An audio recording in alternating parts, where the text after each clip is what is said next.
Hi, this is doctor Anshita Singh Rathore. आज मैं बात करना चाहती हूँ यूरिनरी इनकॉन्टिनेंस के बारे में, या वीक ब्लैडर। जब यूरिन होल्ड करने की कैपेसिटी कम हो जाती है और ब्लैडर थोड़ा सा लीक होने लगता है, कुछ एक्सर्शन करने में, खांसने में, छींकने में, हंसने में, भागने में, किसी भी एक्टिविटी में, या बहुत देर अगर ब्लैडर फुल हो गया है और आप यूरिन पास करने में थोड़ा सा लेट हुआ है, जब तक आप पहुँचे वहाँ तक तब तक वो ब्लैडर लीक होने लगा, इसे कहते हैं इनकॉन्टिनेंस ऑफ यूरिन।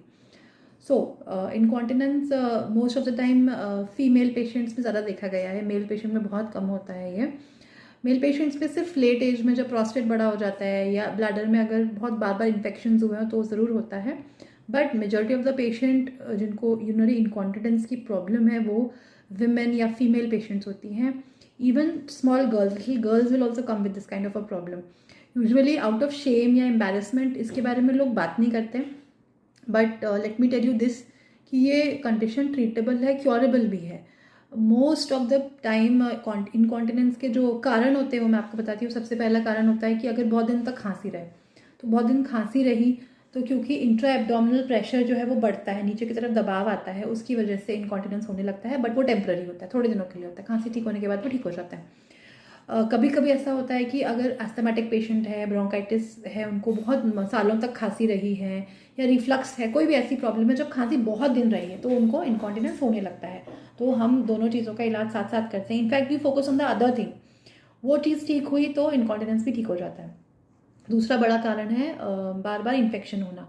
तो ब्लैडर में अगर बार बार इन्फेक्शन हुए हैं, हो रहे हैं, हो चुके हैं पास्ट में, तो ब्लैडर वॉल थिक हो जाती है और ब्लैडर थोड़ा सा कमज़ोर हो जाता है। उसकी वजह से उसकी होल्डिंग कैपेसिटी और उसकी जो इलास्टिसिटी है वो कम हो जाती है, तो वो लीक होने लगता है।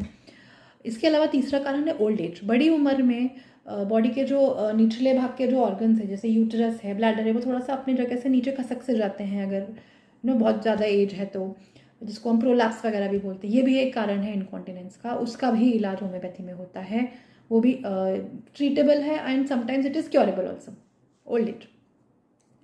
उसके अलावा दूसरा कारण मैंने एक चीज़ देखा है, नर्वस एंजाइटी। तो जिन लोगों को नर्वसनेस, एंजाइटी की प्रॉब्लम है, उनको एक इरिटेबल ब्लैडर सा होने लगता है। तो इरिटेबल ब्लैडर मतलब यूरिनेशन बार बार होता है और कई बार उन्हें समझ में नहीं आता कि सच में आया है या सिर्फ it is a false alarm. तो वो बार बार वॉशरूम जाते हैं, आते हैं, जाते हैं, आते हैं, और इनकम्प्लीट इवैक्यूएशन भी होता है।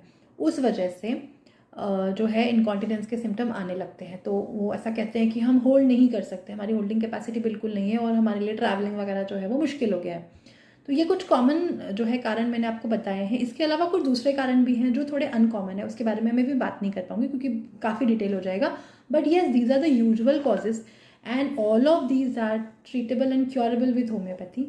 सो don't be embarrassed, reach out to a homeopath. आपके आसपास की होम्योपैथ से रीच आउट करिए, उनसे बात करिए, ये प्रॉब्लम को सॉल्व करिए। अब एक छोटा सा टिप मैं देती हूँ मेरे होम्योपैथिक जो फ्रेंड्स हैं, कलीग्स हैं और स्टूडेंट्स हैं जो ये वीडियो देख रहे हैं, उनके लिए छोटा सा मैं टिप देती हूँ। जो मेरे 5 या 6 मोस्ट फेवरेट रेमेडीज़ हैं, जो यूज़फुल रेमेडीज़ हैं, उनके बारे में बात करती हूँ। तो most common remedy that I use for incontinence is pulsatilla. So pulsatilla में दोनों चीज़ें कवर होती हैं, इन्फेक्शन भी कवर होता है और वो क्रॉनिक कफिंग के बाद जो इनकॉन्टिनेंस वो भी कवर होता है। तो pulsatilla is my most favourite prescription. अगर आपको कॉन्स्टिट्यूशनल पिक्चर मिले तो आप दीजिए and you will get excellent result. Second medicine is Causticum. So Causticum में भी आपको दोनों चीज़ें भी मिलती है, इरिटेबल ब्लैडर भी मिलेगा, आपको प्रोस्टेट का प्रॉब्लम भी मिल सकता है, और कॉस्टिकम पेशेंट में आपको खांसी का हिस्ट्री भी मिल सकता है। कैटरल इन्फ्लेमेशन जब हम बोलते हैं, कैटरल इन्फ्लेमेशन बॉडी में कहीं पर भी हो सकता है, वो यहाँ पर भी हो सकता है और फिर ब्लैडर में भी हो सकता है। हमारे रेपर्टरीज में ये दिया हुआ है already, if you can see.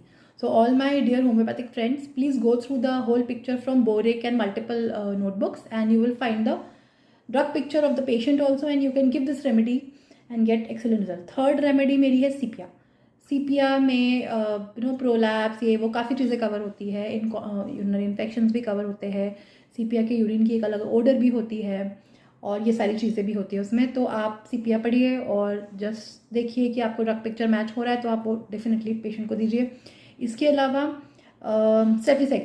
Staphysagria में भी हिस्ट्री ऑफ मल्टीपल इन्फेक्शंस वगैरह है। If you get the mental picture you definitely give it. If you don't get the mental picture you get some features, then you can give it. इसके बाद एक आती है मेरी फेवरेट जो है फॉस्फोरस। फॉस्फोरस जो है वो छोटी young girls, specially girls who get haematuria and infections very frequently, उसमें बहुत कॉमनली इंडिकेटेड है। और आपको फॉस्फोरस के कॉन्स्टिट्यूशनल पिक्चर्स इजीली मिल जाएंगे, you can not miss it. It is such a constitution कि आप मिस कर ही नहीं सकते, इतने प्यारे से बच्चे होते हैं ये।